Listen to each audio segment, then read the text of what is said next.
Ladies and gentlemen, you clicked on this video because you have started a cut and you want to lose some weight, you want to lose some fat, you want to trim down, but you've started your cut and you're like, wait, does my training stay the same? Do I need to change the way I train?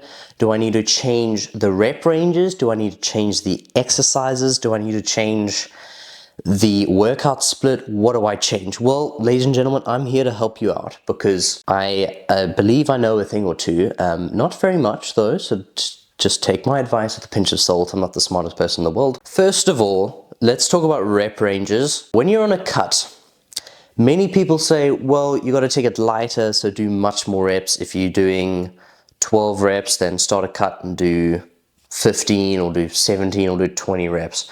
Or if you did 5 before, someone will tell you to do 15 reps or 12 reps because you need to do more reps in a cut. But let me tell you, ladies and gentlemen, this is actually completely backwards to what's the best way to approach rep ranges when training. What you should do instead, now this is going to sound controversial, but when you're on a cut, when you're on a caloric deficit, you need to reduce the rep range and actually go heavier.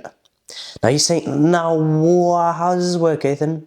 How am I supposed to get stronger if I'm eating less calories? Outside of strength, the less reps you do, the less your body relies on the glycogen stores in your muscles to endure however long. So if you are on a cut, that means your carbs are down. It means your glycogen stores, maybe they're not depleted, but they're a lot less full than they are in a bulk. Meaning there's less glycogen stores for your body to use when training your muscles. So if you train more reps, it's going to use more glycogen stores. But if you train at a lower rep range, you're going to use less of those glycogen stores. So on a cut, maybe try sticking to like a 5 rep range. I'm not saying go and do absurd 1 rep maxes. No, that's dumb. Going from a 12 rep range to a 7-5 rep range is a really good idea on a cut due to the glycogen stores. Next up is, should I train my split? No, you shouldn't train your split. If anything, maybe add an extra rest day just due to systemic fatigue and your body's ability to not reset as fast as it could on the bulk just due to the lack of nutrients. If anything, add an extra rest day or actually take your rest days. I know I'm guilty of not taking my rest days sometimes, but otherwise your actual split itself remain the same.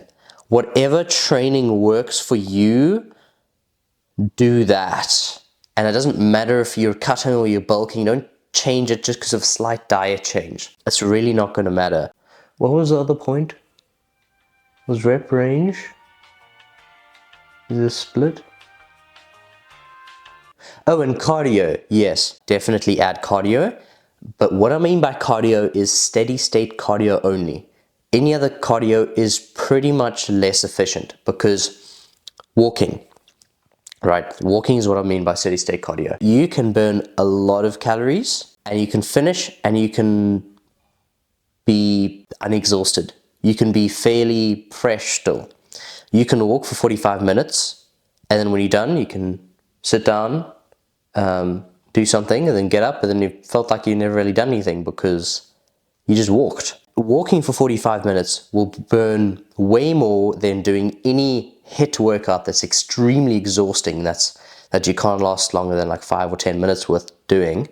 So you're going to burn more calories and you're not going to be exhausted, which means your metabolism won't crash for the rest of the day and you'll actually burn a decent amount of calories throughout the rest of the day.